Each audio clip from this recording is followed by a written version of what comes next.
Assalamualaikum warahmatullahi wabarakatuh. Om Swastiastu, salam nama budaya, salam kebajikan bagi kita semua. Perkenalkan nama saya Bayu Densa dengan NPM baru 2022 dari kelompok B9 dengan dosen tutor yaitu Dr. Iris. Ini saya menjelaskan terkait dengan metamasan dan case yaitu SLE. Untuk masalahnya yaitu seorang wanita berusia 20 tahun dengan keluhan utama yaitu nyeri sendi bilateral dan bengkak pada tangan, pergelangan tangan, lutut dan pergelangan tangan sejak sebulan yang lalu, disertai demam intermiten dan ruam kulit. Untuk penyakit dahulunya yaitu riwayat fotosensitivitas dan peradangan sendi poliartikular, bilateral dan simultan pada tangan, pergelangan tangan, lutut dan pergelangan kaki. Hasil pemeriksaan reumatologi yaitu inflamasi stigmata yang positif, adanya malaras dan demam intermiten. Untuk pemeriksaan fisiknya yaitu kedalam tambah sakit sedang, kompos medis, vital sign yaitu suhunya 38,6 derajat, lain-lain dalam batas normal, badannya tidak ada kelainan, hepatadilia tidak ada kelainan, temuan reumatologi yaitu adanya malaras, roket, antalgik, lengan, pips, MCBS, pergelangan tangan, bengkak dan radang, tulang belakang modified, Suber tes negatif, anterior tibia yaitu adanya skineral base.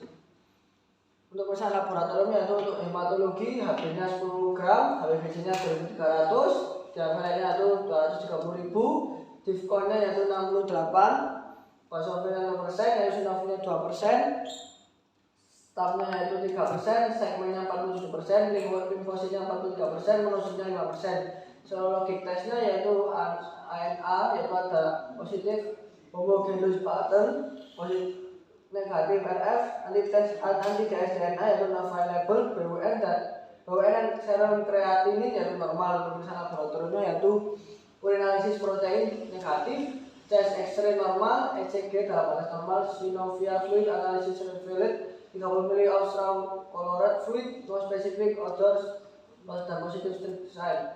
Leukositnya 6000, predominansinya 8%, polarized mikroskopi, kristal negatif, gram staining negatif. Lalu dua kasus ini yaitu didiagnosis dengan sistemik lupus erythematosus atau SLE. Untuk tata laksananya yaitu untuk farmakologinya yaitu methylprednisolone 10,4 mg selama 4 minggu, omeprazol 20 mg sekali sehari.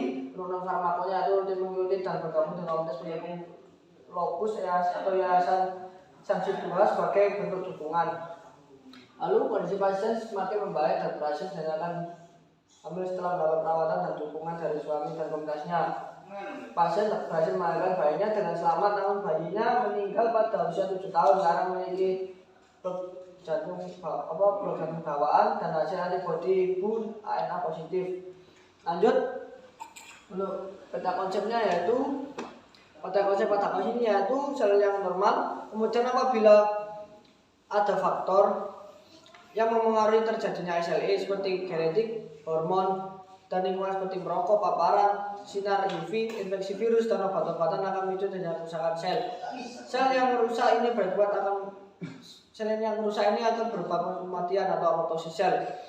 Akibat dari apoptosis sel ini menyebabkan antigen dalam sel itu akan keluar dan beredar dalam aliran darah. Antigen tersebut akan ditangkap oleh autoantibodi dan akan membentuk kompleks antigen antibodi. Hal ini disebut dengan fase inisiasi. Secara garis besar autoantibodi sendiri ada antinuklear antibodi ANA, anti DSNA, antibodi anti RO dan lain sebagainya. Kemudian nanti autoantibodi ini akan mengaktifasi sistem inflamasi sehingga kemudian akan menyebabkan organ dan sel kerusakan organ yang ditargetkannya. Kerusakan organ dan sel yang terjadi akan semakin menambah dilepaskannya antigen ke dalam darah. Antigen yang beredar ini akan menduksi sel B memori dan kemudian bekerja dengan cepat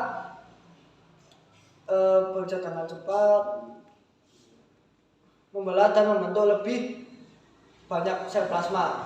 Kemudian sel plasma ini akan memproduksi lebih banyak lagi autoantibodi sehingga reaksi peradangan dan gejala SLE makin berat. Pada fase tersebut disebut fase propagasi. Ada kalanya SLE sudah mereda, kerusakan yang dipicu akibat sinar matahari atau terkena infeksi virus akan menyebabkan apoptosis baru. Apoptosis ini kemudian membangun kembali sel B memori dan timbullah flare dan kekembuhan dari SLE. Fase ini disebut fase puncak SLE, termasuk penyakit autoimun. Penyakit autoimun sendiri adalah satu kondisi di mana kemampuan sistem imun untuk melawan penyakit mengalami gangguan atau kemunduran yang berakibat sistem kekebalan tubuh gagal total dalam membunuh penyakit. Penyakit autoimun dapat menyerang bagian tubuh manapun dengan tanda klasik berupa inflamasi. Ciri-ciri umum penyakitnya yaitu ciri-ciri penyakit autoimun adalah mudah letih, sakit otot, demam ringan, bengkak, kemerahan pada kulit dan ruam. Lalu untuk diagnosis banding dari SLE ini yaitu ada rheumatoid arthritis, sindrom Sjogren, myokarditis inflamatori, skleroderma, penyakit jaringan ikat campuran, dan vaskulitis. Lalu SLE sendiri memiliki dasar diagnosis yaitu adanya malaras yang artinya itu ruam kemerahan yang muncul di batang hidung dan melebar hingga ke dua pipi atas penderita. Ada discoid ras yaitu ruam berbentuk bulat seperti cakram dengan bagian tepinya berwarna merah. Ruam ini seringkali meninggalkan bekas luka dan biasanya timbul di kulit kepala. Lanjut ada photosensitivity, lebih sensitif terhadap matahari. Ruam-ruam akan semakin nyeri ketika terpapar matahari. Kemudian penemuan evangelis dari SLE ini yaitu eritema pada muka, dermatitis akibat sensitif terhadap sinar matahari yaitu fotosensitif. Sendi yang sering terkena ialah sendi interfalangeal proksimal lutut, pergelangan tangan, metacarpophalangeal siku dan pergelangan kaki. Selanjutnya untuk perusahaan penelitian dari SLE ini yaitu adanya untuk perusahaan laboratorium yaitu tes kompositif atau anemia hemolitik. Leukopenia dapat jadi limfopenia karena adanya anti-limfosit dan juga penurunan jumlah limfosit T helper. Ada trombositopenia yaitu akibat adanya antibodi terhadap trombosit yang dilihat pada pemeriksaan direct like test. Ada pemeriksaan imunologis yaitu imunologi itu ada ANA, antibodi terhadap semua community cell, anti-SM, antibodi terhadap acidic nukleoprotein dengan spesifitas tinggi. Ada pemeriksaan biokimia atau hipergamma globulinemia dan ada fungsi fal ginjal. Selanjutnya pada hasil ini terindus obat terjadi reaksi hipersensitivitas terhadap obat erythematosus locus.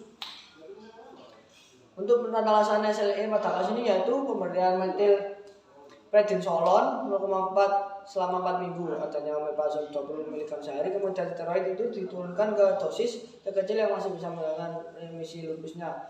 Prognosis pada kasus ini yaitu digolongkan dalam kategori dubiaan malam karena penglibatan sistem saraf pusat. Seperti itu. Untuk BHP-nya dari kasus ini yaitu ada beneficent yaitu pasien yang diberi terapi yang semaksimal mungkin dan semampu dokter dan berprinsip memberikan yang terbaik. Untuk nomor visinya yaitu edukasi agar mematuhi anjuran dokter, dan bila SLE maka diberikan pemahaman bahwa bisa terjadi karena faktor keturunan sehingga perlu diberikan pemahaman pada keluarga. Untuk autonominya ada menghargai keputusan dan memberi penjelasan yang tepat dan optimal agar pasien memahami apa yang akan dilakukan selanjutnya. Lalu ada justice, di mana pasien memberikan pelayanan yang sama dengan kondisi pasien. Untuk PHOP-nya yaitu ada promosi kesehatan mengenai informasi yang benar tentang penyakit lupus pada keluarga dan masyarakat yang bermanfaat untuk memberi dukungan pada pasien. Lanjut yaitu ada specific protection, yaitu ada mengidentifikasi riwayat penyakit SLE pada keluarga.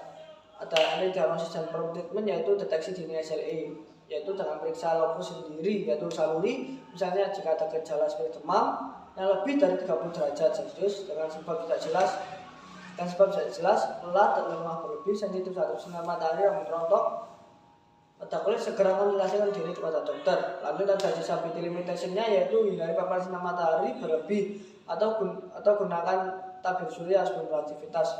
Yaitu hindari aktivitas merokok dan paparan asap rokok, dan berikan nutrisi yang seimbang dan latih secara maksimal untuk mengurangi gejala kelelahan. Lalu ada rehabilitasi yaitu dukungan sosial bagi pasien SLE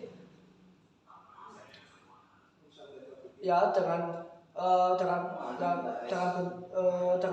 sumber yaitu keluarga teman, bentuk emosional, ketersediaan waktu pendampingan, dukungan rasa percaya diri dan rasa memiliki dan bantuan terhadap aktivitas kesehariannya. Sekian dari saya, kurang lebihnya mohon maaf. Wa akhiran wallahu muwaffiq ila aqwamit thoriq. Wassalamualaikum warahmatullahi wabarakatuh. Om sandi sandi om sallallahu alaihi wasallam.